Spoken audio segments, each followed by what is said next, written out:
Hey, it's Will from Flipchart here.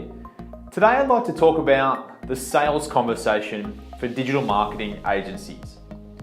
Now, sales is one of the most underrated skills for digital agency owners.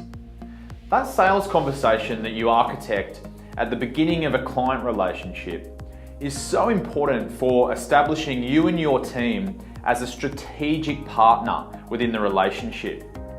It's also really important for establishing clear expectations and setting yourself up for success, basically, to have a long-term relationship and retain that client, over time. So I've got 3 tips for architecting a sales conversation which will close more deals and also keep your clients happy in the long term because you're establishing those expectations, as I mentioned. The first tip is to quantify exactly what they care about most. You really need an endpoint or a future state which you both agree on that you are working towards in partnership. So there shouldn't be any grey area about exactly what that looks like.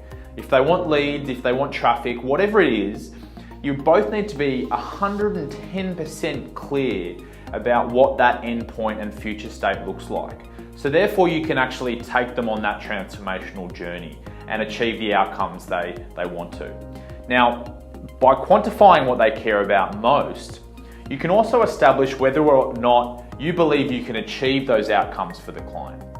So if you don't think you can achieve what they are talking about and they're articulating, don't go into the relationship, or adjust their expectations and see if they're still willing to work with you. And that leads me into the second tip, and that is to establish clear expectations. So obviously you've got expectations in terms of the outcomes you'll get for your clients, but there's other expectations you need to set during the sales conversation. Things like communication and deadlines, and expectations from a resourcing capacity and a scope for the project. It's really important to, if you want to have a long-term relationship with this client, establish those expectations from day one, because then there's no guesswork ever.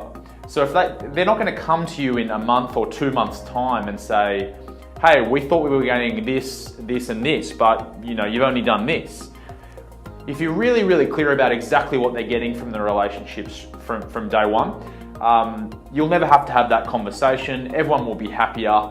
You'll be getting the outcomes you've both spoken about and they've committed to in terms of what they're looking for, and you'll retain those clients, in the longer term.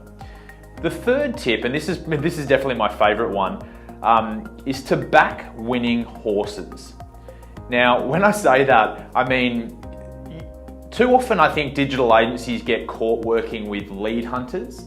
So they're small businesses and they're basically on the verge of going out of business, and they're like, oh crap, what can I do to recover my business? I'll go and work with a digital marketing agency. If you can avoid working with those low-hanging fruit and focus on those businesses that you believe are on a positive trajectory, you're more likely to, 1, get the results that they're looking for and keep them around for longer. So you really need to establish a sixth sense, I guess, of picking those businesses which are on a positive trajectory already, choosing to work with them, and kind of riding their wave of success so that you can have results, they can have results, and everyone's going to be happy in the long term. So there you have it. 3 tips for architecting an agency sales conversation.